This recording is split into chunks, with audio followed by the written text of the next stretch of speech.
నెల్లూరు జిల్లా కోవూరు నియోజకవర్గంలో అభివృద్ది పనులు వేగంగా కొనసాగుతున్నాయని ఎమ్మెల్యే వేమిరెడ్డి ప్రశాంతిరెడ్డి తెలిపారు. కోవూరు పట్టణంలోని 17, 18 వార్డుల్లో పర్యటించిన ఆమె ప్రజల సమస్యలు తెలుసుకున్నారు. ఈ సందర్భంగా మాట్లాడుతూ ముఖ్యమంత్రి చంద్రబాబు నాయకత్వంలో సంక్షేమం, అభివృద్ది సమపాలనలో కొనసాగుతున్నాయని చెప్పారు.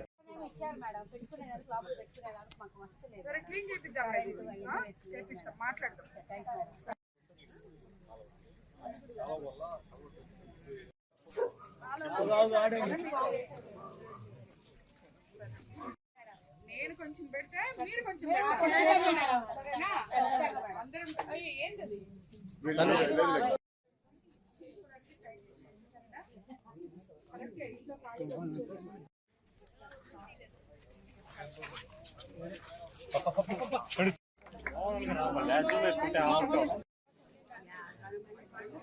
మేడం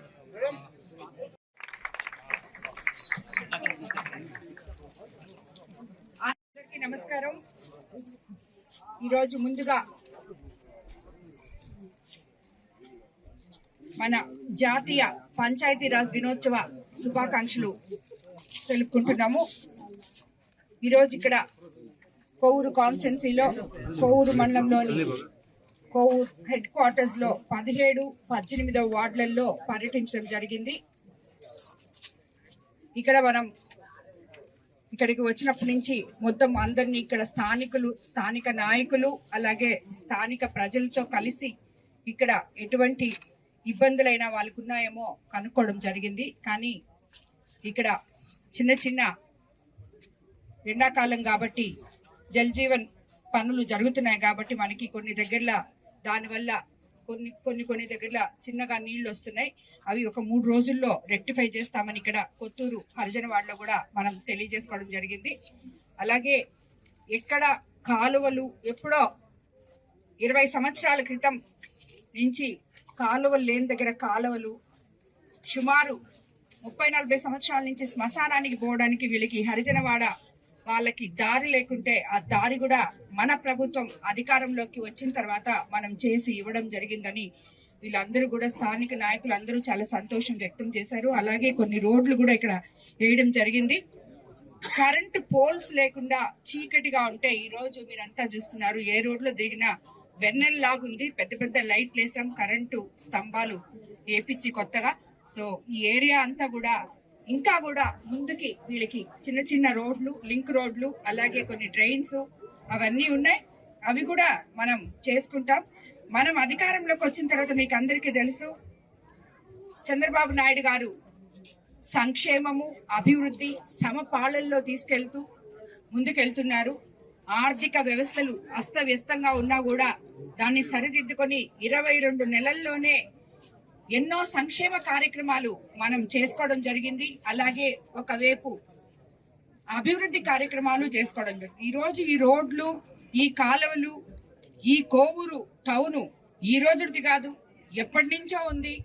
కానీ 20 సంవత్సరాల నుంచి ఎందుకు ఇక్కడ రోడ్లు లేదో, ఎందుకు శ్మశానానికి దారి కూడా లేదో, అలాగే 30 సంవత్సరాల నుంచి కొన్ని దగ్గర కాలువలు లేవని చెప్పారు. ఇవన్నీ ఎందుకు లేవో కూడా మనకి అర్థం కాని విషయం. సో గత ప్రభుత్వానికి ఈ ప్రభుత్వానికి చూసుకుంటే అభివృద్ధి పనులు శరవేగంతో జరుగుతున్నాయని చెప్పి మనం అందరము కూడా నిజంగా సంతోషపడాలి. ముఖ్యమంత్రి చంద్రబాబు నాయుడు గారికి ధన్యవాదాలు తెలుపుకోవాలని కూడా మీకు అందరికీ తెలియజేసుకుంటున్నాను. అందరికీ తెలుసు చంద్రబాబు నాయుడు గారు, లోకేష్ బాబు గారు, పవన్ కళ్యాణ్ గారు, మోడీ గారు సహకారంతో మనమంతా కూడా రాబోయే రోజుల్లో ఇంకా ముందు అడుగులేసుకుంటూ మన కాన్స్టిట్యున్సీని అభివృద్ధి చేసుకుంటామని చెప్పి నేను తెలియజేసుకుంటున్నాను. స్థానికంగా ఉన్న నాయకులందరూ నాకు అండగా ఉండి మీకు మీ ఏరియాల్లో ఏ పనులు అవసరమో వచ్చి తప్పకుండా చేసుకోవాలని, ఎవరు కూడా ఇది మనది కాదు ఈ పని అనకూడదు. ఎందుకంటే మన తెలుగుదేశం ప్రభుత్వం ముఖ్యంగా కార్యకర్తే అధినేత, కార్యకర్తకే మనం అందరికన్నా ముఖ్యంగా ఇంపార్టెన్స్ ఇస్తాము అని చెప్పి పదే చెప్తున్నాం. దానికి తప్పకుండా ఇచ్చి తీరుతాం. ఎవరైనా కూడా ఏమైనా మనస్పర్ధలున్నా అన్ని కూర్చొని మాట్లాడుకొని కలగలుపుకొని మీ ప్రాంతాలని అభివృద్ధి చేసుకోవాలని చెప్పి మీరందరూ ఐకమత్యంతో మీ ప్రాంతాలని అభివృద్ధి పదంలో నడిపించాలని చెప్పి నాకు అండగా ఉండాలని చెప్పి మిమ్మల్ని అందరినీ నేను కోరుకుంటున్నాను. అదే విధంగా మనకి ముఖ్యంగా కోవూరు కాన్స్టిట్యున్సీలో ఎంపీ ప్రభాకర్ రెడ్డి గారు గాని, నెల్లూరు ఎంపీగా నేను కోవూరు కాన్స్టిట్యున్సీలో గాని ప్రజల కోసం, ప్రజల సేవ కోసం రాజకీయాల్లోకి వచ్చాం. ఆ సేవని, మేము పడుతున్న తపనని ముఖ్యమంత్రి చంద్రబాబు నాయుడు గారు గాని, లోకేష్ బాబు గారు గాని గుర్తించి మమ్మల్ని అత్యున్నత స్థానాల్లో ఉంచడం జరిగింది. దీనికి నిజంగా వాళ్ళకి ధన్యవాదాలు తెలుపుకున్నాను. వాళ్ళు నాకు ఇచ్చిన పదవి ఏదైనా గాని నేను గాని, ఎంపీ గారు గాని ఒక కార్యకర్తల్లాగా కార్యకర్తలతో కలిసి మెలిసి పనిచేసి వాళ్ళ నమ్మకాన్ని, ఆ పదవికి గౌరవాన్ని తెస్తానని చెప్పి మీకు అందరికీ కూడా నేను పత్రికాముఖంగా తెలియజేసుకుంటున్నాను. ఈ రోజు ఈ కార్యక్రమానికి ఇచ్చేసిన ప్రతి ఒక్క కార్యకర్తకి, ప్రతి ఒక్క నాయకుడికి అందరికీ కూడా ధన్యవాదాలు తెలుపుకుంటున్నాను.